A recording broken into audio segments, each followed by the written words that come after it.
Good evening, everyone. I hope that everyone has gotten some time this weekend to unwind and relax. Making sure we're centered and taking time for ourselves is very important, and something that I hope we can talk about quite frequently here as we're working to make ourselves stronger. But not specifically tonight. Tonight, I want to spend a minute talking about the idea of forced change.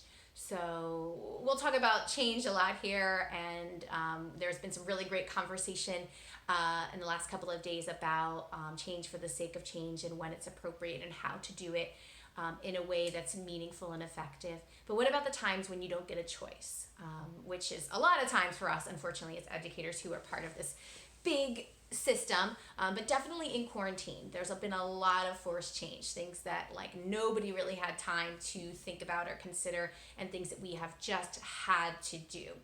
And a lot of that has been extremely difficult for all of us. And but some of it isn't all that bad, I think. And like any change, there's going to be some stuff that sticks, and there's going to be some stuff that breaks open or shines a light on something that can be different, and even different for in a better way.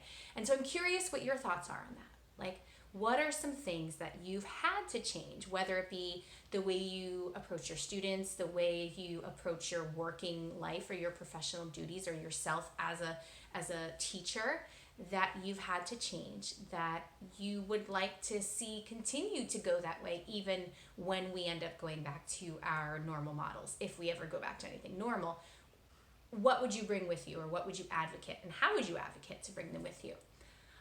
For me, standardized testing. Like, hey, a lot of places canceled their standardized testing, and like, we're all still here. Like, the world didn't end, so there's got to be something there, and I'm interested to see the data that comes out of that, and the things that are revealed, and the stories that become revealed once we have some data back about what happens when we don't do testing for a year. So curious to see your thoughts on that. Please share them, and I will talk to you soon.